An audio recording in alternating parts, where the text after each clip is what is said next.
Magandang hapon mga kapatid. Magsiliod tayo at ating pagdasalin ang panalangin ng kaloob bilang aking pag-aalay sa misang ito. Panginoon, tanggapin mo po ang aming handog, bunga ng aming pinagpaguran at ang paglunlad ng mga kaloob ng iyong bigay.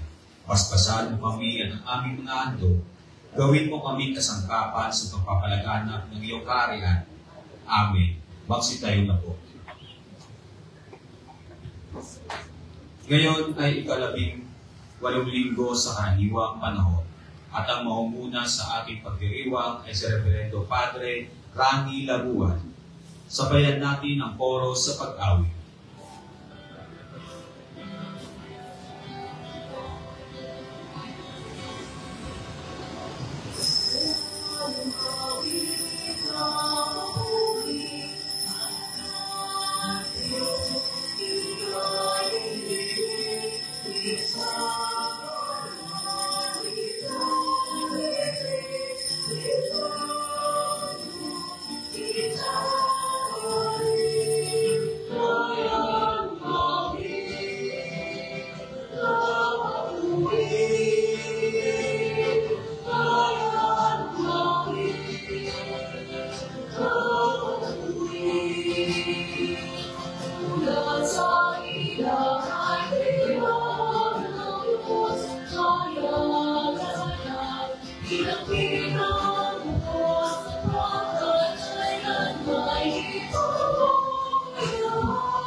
Song.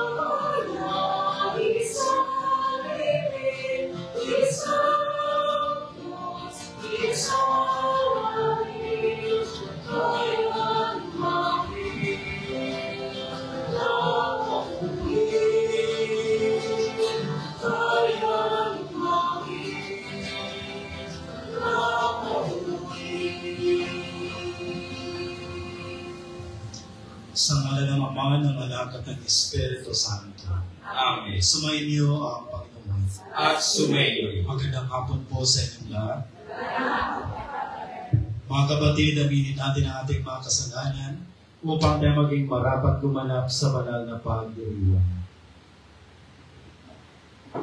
Inaamin ko sa makapangyarihang Diyos at sa inyong mga kapatid na lubha akong nagkasala sa isip, sa salita at sa tawa at sa aking pagkukulang. Kaya isinasamo ko sa mahal na Birhen Maria, sa lahat ng mga anghel at mga banal, at sa inyo mga kapatid na ako ay panalangin sa Panginoong ating Diyos. Kawan tayo ng makapangyarihang Diyos. Patawarin tayo sa ating mga kasalanan at patubayan tayo sa buhay ng Panginoon.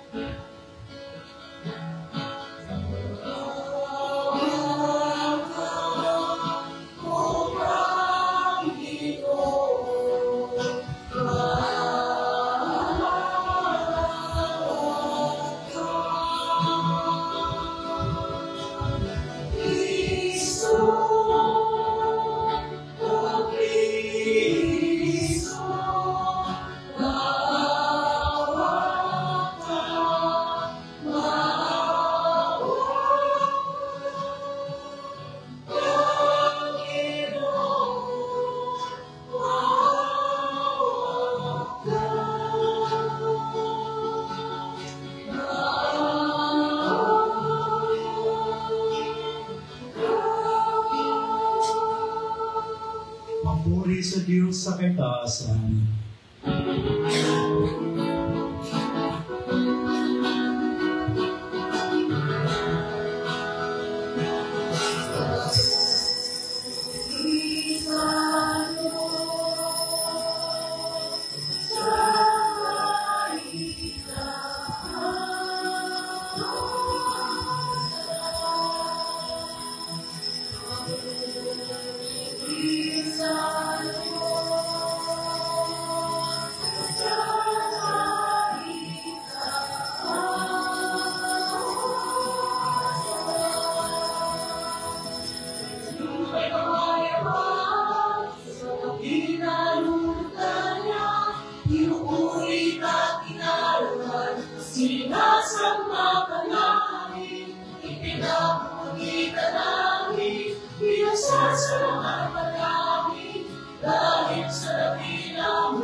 Manalangin tayo.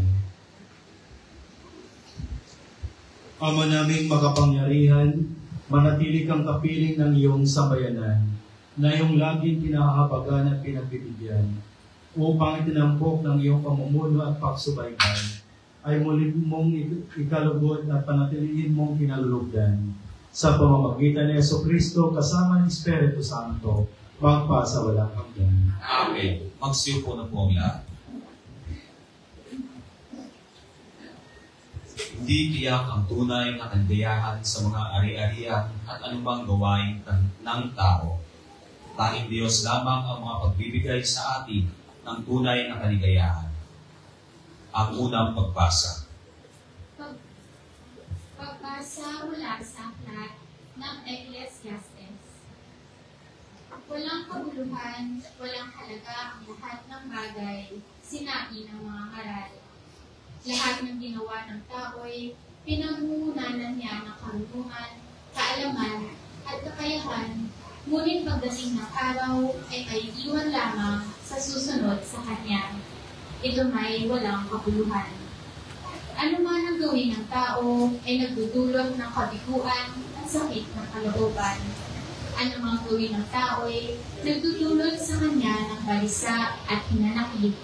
May mga gabi pa hindi siya makatulog sa pag-iisip. Ito man ay walang kabuluhan. Ang salita ng Diyos. Salamat sa Diyos. Poon aming kang tahanan, noon, ngayon, at kailanman. Noon aming kautahanan, noon, ngayon, at kailanman. Yaong taong nilikha mo'y bumabalik sa alabok. Sa lupa ay nagbabalik kapag iyong iniutos. Ang 1,000 mga taon ay para bang isang araw. Sa mata ko, Panginoon, isang isak na talamang, isang saglit sa magdamag na ito ay dumaraan. Noon aming tahanan, noon, ngayon, at kailanman. Mga tao'y pumapanaw na parang mong ginawalis. Parang gamo sa umagang tumubo sa panaginip. Parang gamong tumutubo na may taglay na bulaklak. Kung gumabi, nalalantad, bulaklak ay nalalagas. Noon aming tahanan, noon, ngayon, at kailanman. Yamang itong buhay namin, maikli lang na panahon. Itanim sa isip namin upang kami ay dumunong. Hanggang kailan magtitiis na mag-usap, Panginoon, kami iyong mga lingkod na naghihirap sa kayon. Noon aming tahanan, noon, ngayon, at kailanman. Kung umagay ipadama, yaong wagas ng pag-ibig, at sa buong buhay namin may galak ang aming awit. Panginoon naming Diyos, kami sana'y pagpalain, magtagumpay sana kami sa anumang aming gawin. Noon aming tahanan, noon, ngayon, at kailanman. Pinapayuhan tayo ni San Pablo na ituon ang ating mga puso sa mga bagay na makalangit. Ang hindi kaganapan ng buhay ay hindi nagwawakas dito sa lupa. Ang ikalawang pagbasa. Pagbasa mula sa sulat ni Apostol San Pablo sa mga taga-Colosas. Mga kapatid, binuhay kayo muli kasama ni Kristo, kaya ang pagsumakita ninyo ay ang mga bagay na nasa langit na kinaroonan ni Kristo na nakaupo sa kanan ng Diyos. Isaisip ninyo ang mga bagay na panlangit, hindi ang mga bagay na panlupa, sapagkat namatay na kayo at ang tunay na buhay ninyo'y natatago sa Diyos kasama ni Kristo. Si Kristo ang tunay na buhay ninyo, at pag siya'y nahayag, mahahayag din kayong kasama niya at makakahati sa kanyang karangalan. Kaya dapat nang mawala sa inyo ang mga pitang mahalaman, pangangalunya, kahalayan, mahalay na simboyo ng damdamin, masasamang nasa, at ang pag-iimbot na isang uri ng pagsamba sa Diyos-Diyosan. Huwag kayong magsisinungaling sa isa't isa. Yamang hinubad na ninyo ang dating pagkatao, pati ng mga gawa nito ang nagbihis na ng bagong pagkatao. Patuloy itong nababago ayon sa larawan ng Diyos na lumikha sa inyo, upang maging ganap ang inyong kaalaman tungkol sa Kanya. Kaya't wala ng pagkakaiba ang Griego at ang Hudyo, ang tulig at ang di-tulig, ang dayuhan at ang mabangis na tao, ang alipin at ang malaya. Kay Kristo, walang pagkakaiba ang lahat at siya'y sumasalahat. Ang salita ng Diyos. Salamat sa Diyos. Magsitayo na po ang lahat.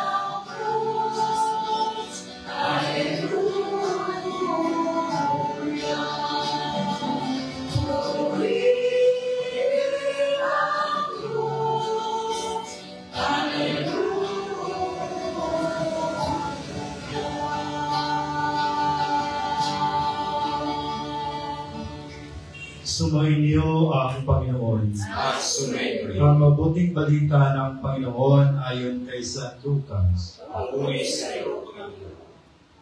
Noong panahon iyon, sinabi kay Jesus ng isa sa mga tao, Guro, iutos na po ninyo sa kapatid ko na ibigay sa akin ang bahagi ko sa aking mana. Sumagot siya, Ginoo, sino ang naglagay sa akin bilang hukom o tagapaghati ng mana ninyo? At sinabi niya sa kanilang lahat, Mag-ingat kayo sa lahat ng uri ng kasakiman, sapagkat ang buhay ng tao ay wala sa laki ng kayamanan. At pagkatapos ay sinalaysay ni Jesus ang talinghagang ito.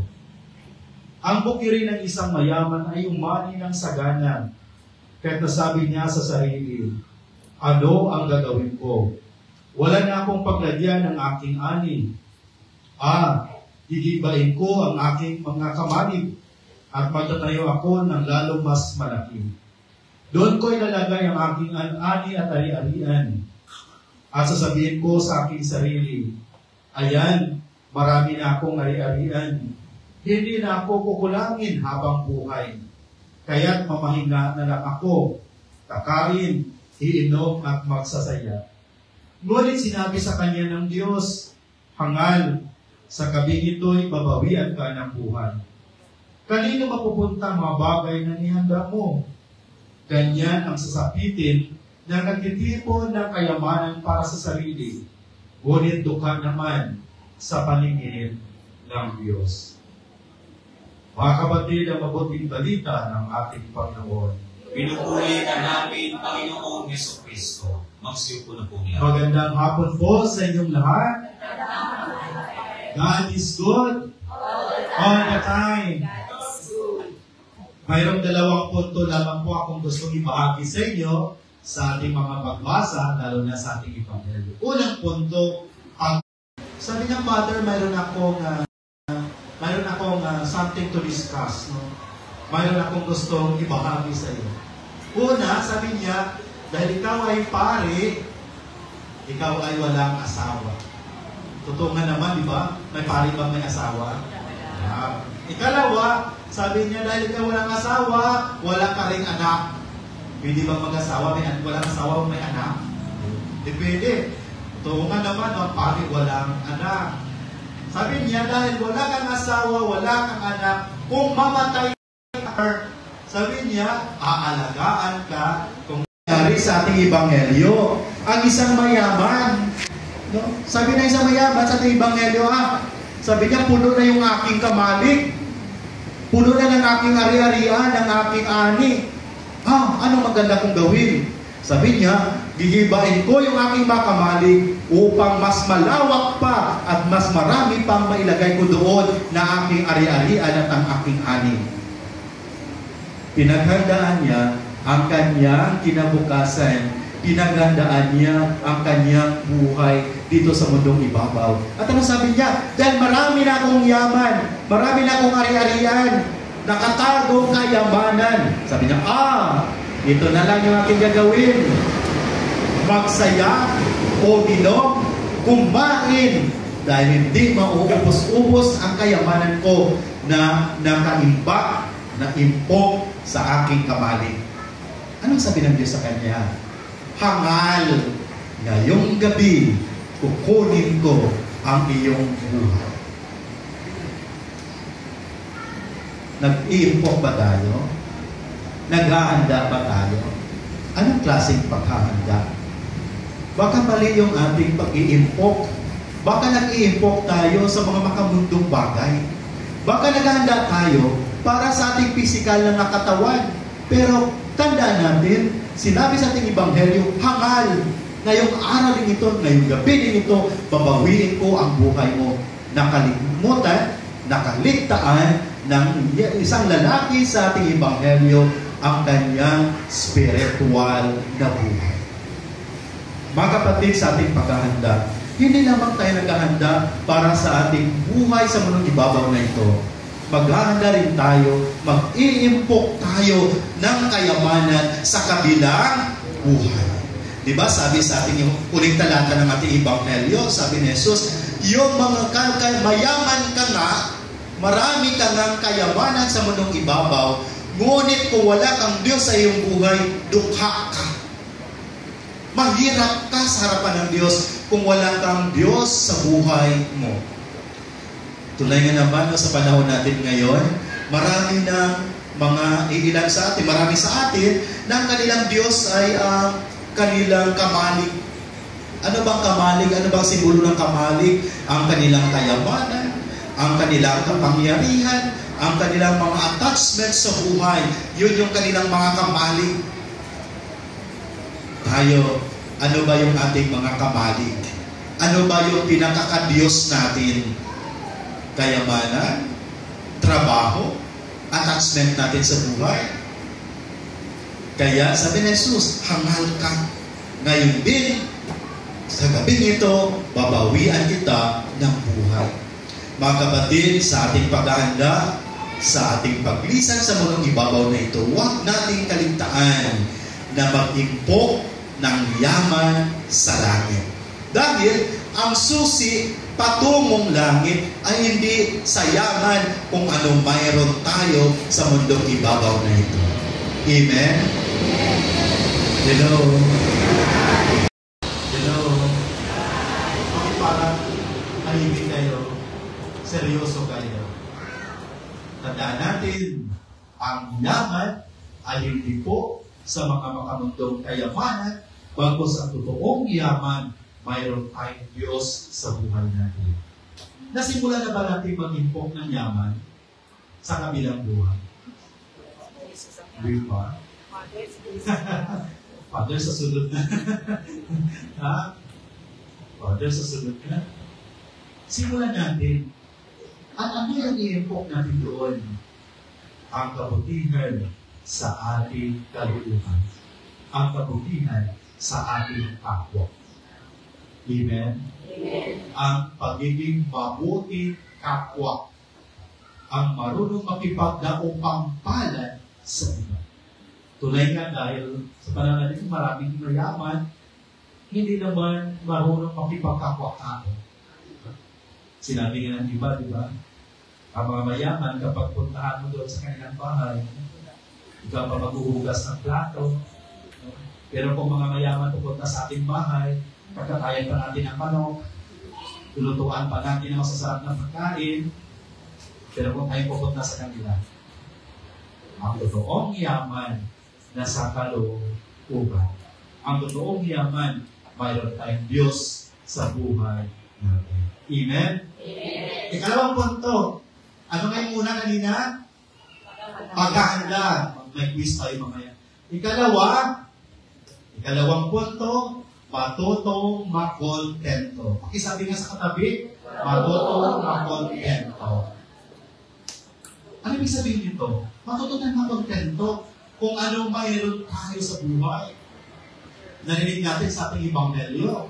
Sabi ng lalaki, marami na ako. Sobra-sobra na ang kayamanan ko. Anong gagawin ko? Sisirain ko na lang, hindi ba itong aking kamalik, gagawa ako ng malaki pa. Hindi siya marunong makontento kung anong mayroon siya. Dahil siya ay sakim. Siya ay sakim. Hindi niya man lang naisipan, marami na pala akong yaman. Ano kaya kung ibahagi ko ito sa mga nangangailangan? Ano kaya kung ibibigay ko ito sa mga mahihirap? Dahil sobrang-sobrang na. Puno-puno na yung aking kamalik. Pero hindi. Dahil sa kanya kasakiman, hindi siya marunong makontento, naghahangad pa siya na kung ano wala sa kanya. Sino ba dito sa inyo marunong makontento? Hello? Wala. Sino ba dito sa inyo kapag may sahod, sasabihin niya, ay salamat Lord, kontento na ako sa sahod ko. Ano sabihin? Lord, kulang pa. Lord, kulang pa ito sa mga babayarin. Di ba? Hindi tayo marunong makontento. May sabihan, there is no such thing in this world that can satisfy the human hearts. Walang isang bagay dito na makapagpupuno sa atin. Sinasabi nga sa Salmo, ang puso natin ay kagaya ng isang usa na uhaw sa ilang na naghahanap ng tubig upang maiinom. Tayo ay parang usa na naghahanap na makapagbibigay sa atin ng maibsan yung ating uhaw. At sino yung makapagpupuno sa atin? Ang Diyos. Ang Diyos, di ba? Sinabi sa akin unang pagbasa, sa Diyos lamang mapapanatag ang ating kaluluwa. Sa Diyos lamang maging masaya ang ating kaluluwa. Ibig sabihin, naghahanap tayo, we are looking for something, naghahanap tayo, ngunit ang makapagpupuno pala ng ating hinahanap ay ang Diyos. Bakit hindi tayo marunong makontento? Dahil iniisip natin yung kung ano pabukas. Diba? Hindi tayo makontento, kulang yung utang ko, ay yung pasahod ko, wala na kaming bigas bukas, wala na kaming ganito bukas, sa sunod ng mga araw wala. Hindi tayo makontento dahil walang Diyos sa buhay natin. Marunong lang tayo makontento kapag tayo ay nasa presensya ng Panginoon. Bakit kaya? God will provide. Ang Diyos ang magbibigay sa atin. Sa iba mga account sa ating Ebanghelyo, sinasabi, Jesus, tingnan niyo yung mga ibon sa ipapawid. Lumilipad lang dyan, walang ginagawa. Hindi man lang sila nagpapanim, hindi man lang sila nagtatrabaho. Pero nabubuhay sila. Kayo pa kaya na nagtatrabaho, nagtatanim, at kayo pa kaya na mga anak ng Diyos. Isang pagbibigay sa atin ng paalala, pagbibigay sa atin ng kalakasan na kahit kailanman ay hindi tayo iiwan ng Diyos. Hindi lang tayo makontento sa buhay dahil may doubts tayo, may takot tayo dahil kulang yung ating pananampalataya at pagtiwala sa Kanya. Amen? Kasi sa ating Ebanghelyo, ang pinaka-Diyos niya na yung kanyang yaman eh. Bahala na ang nangyari sa buhay ko. Mayaman na ako, marami na ako mga naiimpok sa aking kamalig. Tayo, makontento tayo kapag may Diyos tayo sa buhay natin. Ang Diyos ang magbigay, ang Diyos will provide sa mga pangailangan natin bukas at sa susunod pa na mga araw. Amen? Amen. Prerequisite lang, magtiwala at manalig sa Kanya. Amen. Magsitayo po tayong lahat at ating pahayag ang ating pananampalataya. Sumasampalataya. Sa mga makapangyarihan sa lahat, na may gawa ng langit at lupa. Sumasampalataya ako kay Kristo, isang anak ng Diyos, Panginoon nating lahat. Nagkatawang tao siya lang ng Espiritu Santo, ipinanganak ni Santa Maria Beren, pinagpakasakit ni Poncio Pilato, ipinako sa krus na matay inibig, nanawag sa kinaroonan ng mga yumao, na may 3 araw na buhay ni Maguli, umakyat sa langit, naluluklok sa kanan ng Diyos sa mga kapangyarihan sa lahat. Doon magmumula paririto at uhukom sa nangabubuhay at nangamatay na tao. Sumasampalataya naman ako sa Diyos Espiritu Santo, sa banal na simbahang katolika, sa kasamahan ng mga banal, sa kapatawaran ng mga kasalanan, sa pagkabuhay ng muli ng namatay na tao, at sa buhay ng walang hanggan. Amen.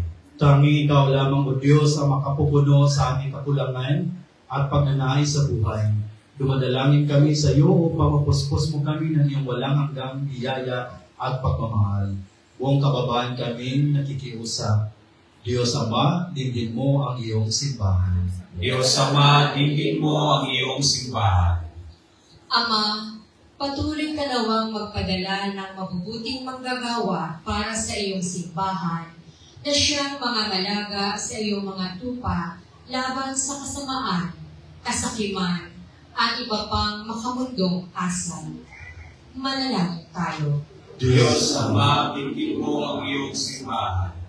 Ama, pungawin mo ang puso ng bawat namumuno ng mga bansa upang maiangat ang buhay ng bawat nangangailangan, lalong-lalo na ang mga walang kakayahan at pagkakataong umahon mula sa kanilang kahirapan.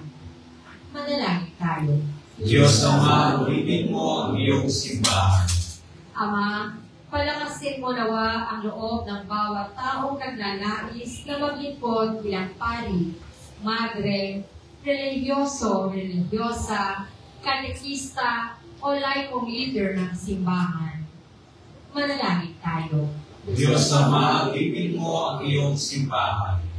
Ama, mapagkatunawa ang mga sakit at galit sa luho ng mundo na ang tunay na kayamanang hindi mananakaw, maglalaho, at mapapawi ay matatamasa lamang sa iyong kaharian.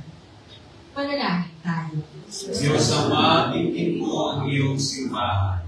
Ama, salubungin mo may galak ang mga kapatid naming pumanaw, lalong-lalo na iyong mga taus-pusong naglingkod at tumulong sa kanilang kapwa sa abot ng kanilang kakayahan. Manalangin tayo. Diyos Ama, ulitin mo ang iyong simbahan. Sa ilang sandali ng katahimikan, itaas natin sa Diyos ang ating mga pansariling kahilingan, gayon din ang mga pangangailangan ng ating pamayanan.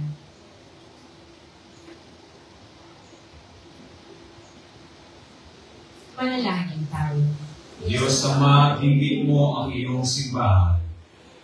Ama, magdidalawa namin ang iyong kaharian bilang natatanging kayamanan na hindi kailanman kukupas. Gawin mo kaming kalugod sa pagtanggap sa iyong buhay na walang hanggan. Hinihiling namin ito sa ngalan ni Kristo ang aming Panginoon. Amen. Magsiupo na po tayo.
Pagkain na pinig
Manalangin kayo mga kapatid upang pag-aari natin ay kalugdan ng Diyos sa mga makapangyarihan. Tagapin nawa ng Panginoon ang iyong paghahari sa iyong mga amay, sa kapurihan niya at karangalan sa aming kapakinabangan at sa buong sambayan niya ang banal. Ama naming lumikha para manaawa, gawin mong banal ang mga alay namin ito, naming iyo sana kalugdan, at kami gawin mong hain sa iyo laging nakalaan, sa pamamagitan ni Jesucristo kasama ng Espiritu Santo, magpasa walang hanggan. Amen. Sumainyo ang Panginoon. At sumainyo Sa Diyos sa inyong puso at diwa. Inaasa namin sa Panginoon. Pasalamatan natin ang Panginoong ating Diyos. Dapat na siya ay pasalamatan. Ama naming makapangyarihan, tunay ng marapat na ikaw ay aming pasalamatan. Ikaw ang lumikha sa tanyan, ikaw ang takdang makaroon ng gabi at araw. Galing din ang tagdilit at tagulang. Ikaw ang umupog sa tabi ng iyong kawangis na pagkakatiwala ang mga siwa sa daigdig. Ikaw na ipinaglilingkuran sa pagganap sa pananagutan ng iyong pinagkakatiwalaan sa pamamagitan ng anak kong mahal. Kaya kaysa na maunela na sisiawit ang papuri sa iyo na walang umpay sa kalangitan, kami nagbubuli sa iyong kadakilaan.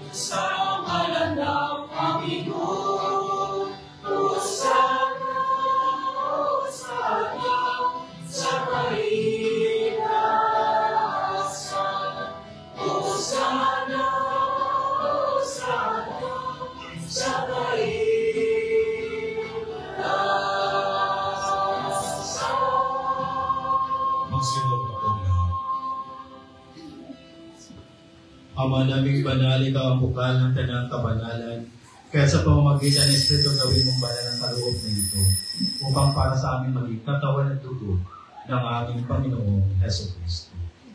Bago niya pinagtiis ang kusang loob na maging handog, hinawakan niya ang tinapay, pinasalamatan kanya, pinaghati-hati niya iyon, iniabot sa kanyang malagad at sinabi, tanggapin yung lahat ito at kanin, ito ang aking katawan, na ihahandog para sa inyo.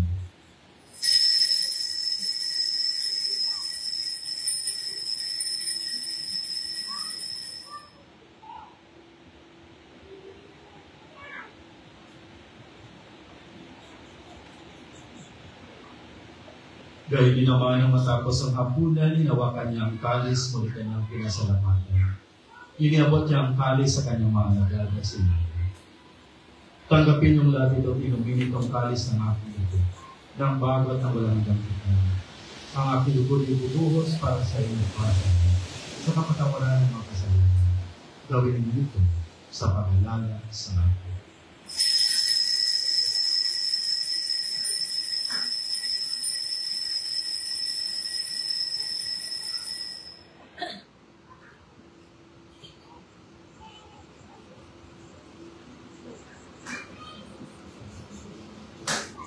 Ipagpuni natin ang misteryo ng pananampalataya.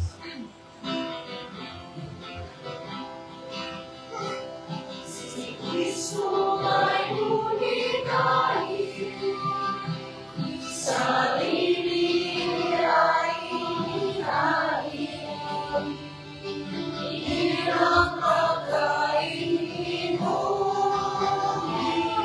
inasal sa lupa namin.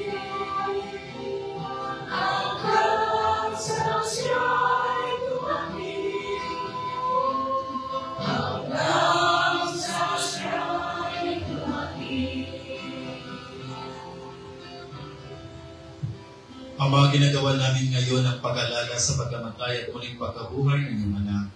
Kaya dinialay namin sa iyong tinapay na nagbibigay buhay at ang kalis na nakakaloob ng kaligtasan. Kami nagpapasalamat dahil kami yung minarapat at tumayo sa harap mo para maglingkod sa iyo. Isinasamo namin kami magsasalo-salo sa katawan at dugo ni Kristo ay mapuklod sa pagkakaisa sa pamamagitan ng Espiritu Santo. Ama, lingapin mo ang iyong simbahang laganap sa buong daigdig. Puspusin mo kami sa pag-ibig, kaysa ni Leo na aming Papa at ni Milo Robert na aming Obispo at ang Tanang Kapalian. Alalangin mo rin mga kapatid namin na himlay na may pag-asang sila'y muling mabubuhay, gayon din ang lahat ng mga pumanaw. Kaawaan mo sila't patuloyin sa iyong kaliwanagan. Kaawaan mo pa'y dapatin kami lahat na makasalo sa iyong buhay na walang wakas, kaysa ng mahal na Birheng Maria na ina ng Diyos, kaysa ng mga apostol at ang lahat ng mga banal na namuhay dito sa daigdig ng karugod-ugod sa iyo. May pagdiwang nawa namin ang pagpupuri sa ikakarangalan mo sa pamamagitan ng anak na aming Panginoong Jesucristo. Sa pamamagitan ni Kristo kasama niya sa Kanya, ang lahat ng parangal at papuri ay sa iyo, Diyos Amang makapangyarihan, kasama ng Espiritu Santo, magpasawalang hanggan.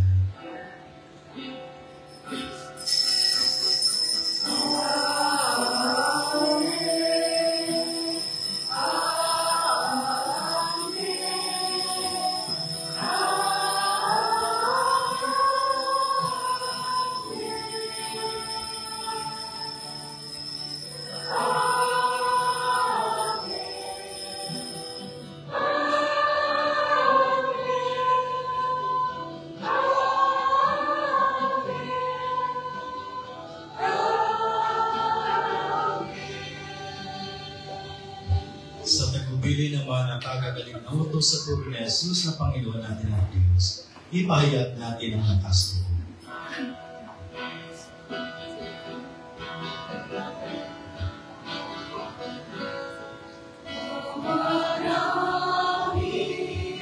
Sumasalangit ka sa malinhawalan mo. Mapasawi ang kaharian mo. Sundin ang loob mo. Likod sa lupa, paralang sa langit. Bigyan mo po kami ngayon ng aming kakain sa araw-araw at pagtawarin mo kami sa aming mga sala.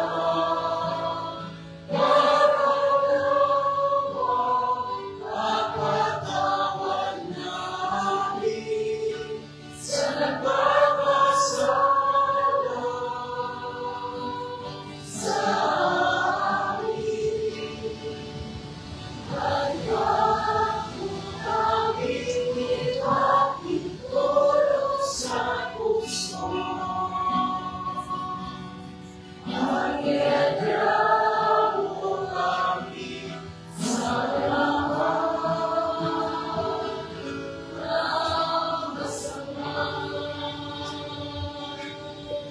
Inihiling namin kami adya sa lahat ng masama, pagkalooban ng kapayapaan araw-araw. Iligtas sa kasalanan at ilayo sa lahat ng kapahamakan. Samantalang aming pinananabikan ang dakilang araw ng pagpapahayag ng tagapagligtas namin sa Jesucristo. Sapagkat sa'yo ang kaharian, kapangyarihan at kapurihan. Ngayon at magpakailanman. Ngayon at magpakailanman. Panginoong Jesucristo, sinabi mo sa iyong mga apostol, kapayapaan ang iniwan ko sa inyo, Ang aking kapayapaan ang binibigay ko sa inyo. Tungayan mo ang aming pananampalataya at huwag ang aming pagkakasala. Pagkaluban mo kami ng kapayapaan at pagkakaisa ayon sa iyong kalooban, kasama ng Espiritu Santo, magpa sa walang hanggan. Amen. Ang kapayapaan ng Panginoon ay naging sumainyo. At sumayo rin. Magbigayan kayo ng kapayapaan sa isa't isa.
Ito ang kordero ng Diyos. Ito nag-aalis sa mga kasalanan ng sanlibutan. Mapalad ang mga inanyayahan sa kanyang piging. Panginoon, hindi ako karapat-dapat na magpatuloy sa iyo. Ngunit sa isang salita mo lamang ay gagaling na ako.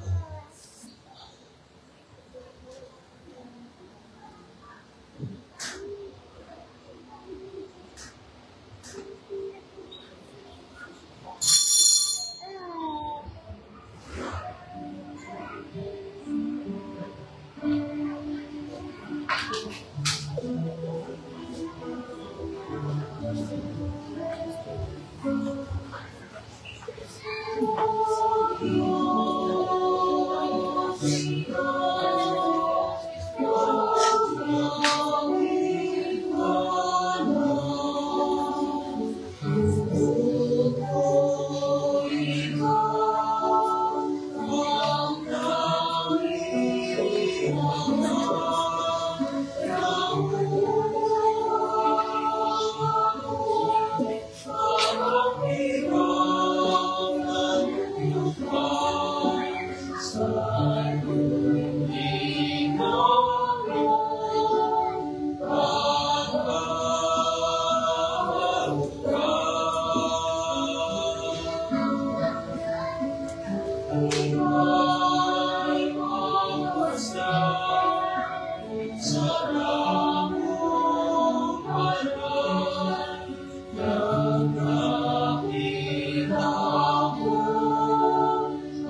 Panalangin kay Apostol San Andres. O maluwalhating Apostol San Andres, ikaw ang unang nakakilala at sumunod kay Kristo, ang Kordero ng Diyos. Kasama sa San Juan, matapat mong sinamahan si Jesus sa kanyang misyon dito sa lupa. Ikaw rin at ulikayat sa iyong kapatid na si San Pedro upang maging tagasunod ni Jesus. Sa iyong pamamagitan, buong puso ginawa namin masundan si Jesus at ang kanyang mga turo. Turuan mo kaming mag-akay ng aming kapwa tungo kay Kristo nang amin siyang sama-samang ibigin at paglikuran. Tulungan mo kaming magtuhan ang kaulugan ng pagpapasakit ni Kristo sa krus nang malugod ginawa namin pasanin ang aming mga krus sa araw-araw ng walang pagalilangan. Banggitin ang mga kailangan.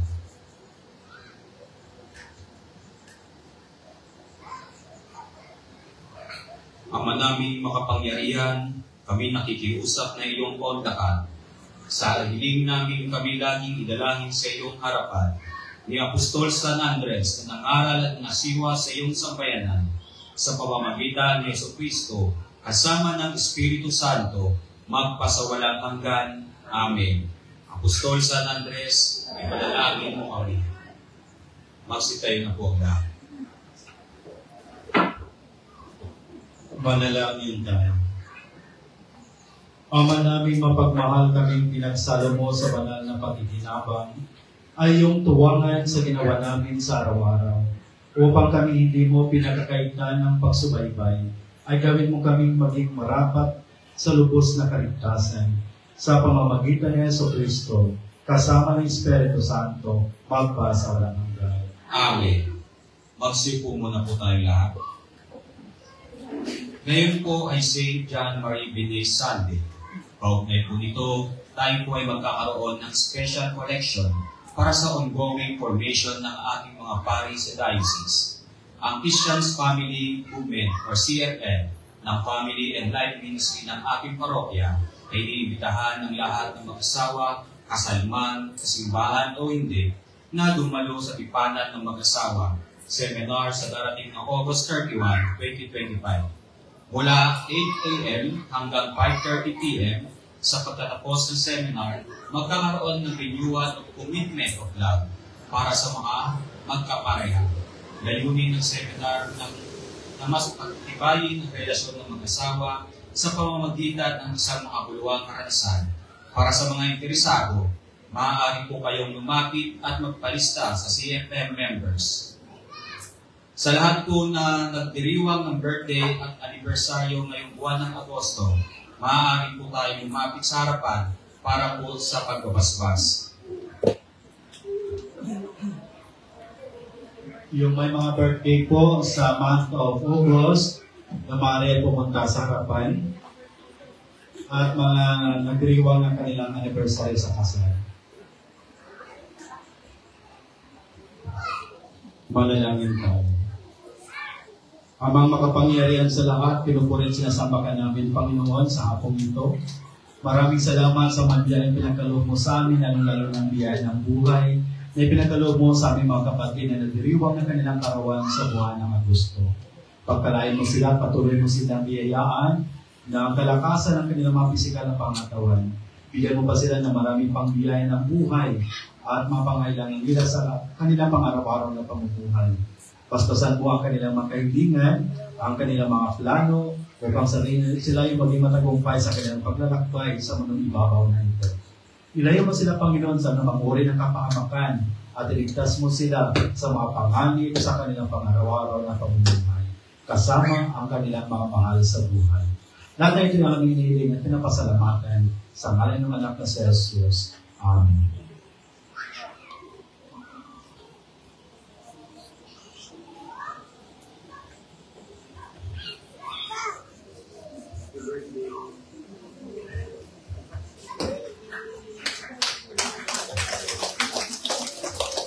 Magsitayo na po lang.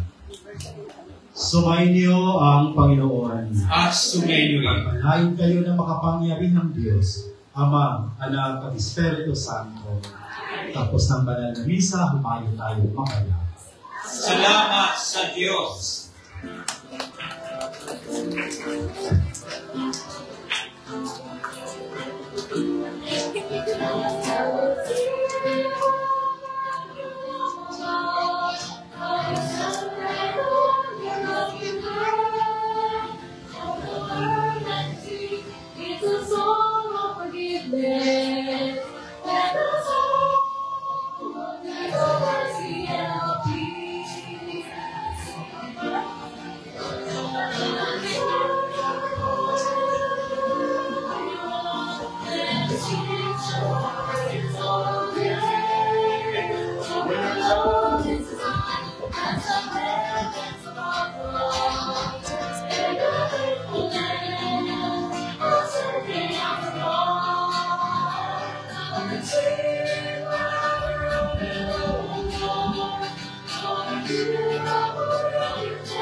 Dito ba na? Or dito ka na?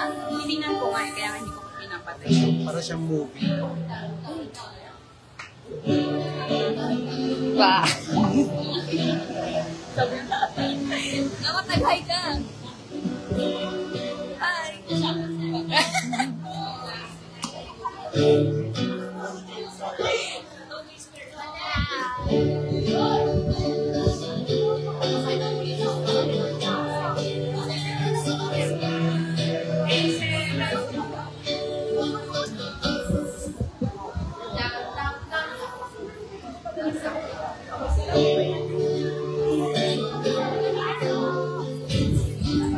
Ano ba?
Amen.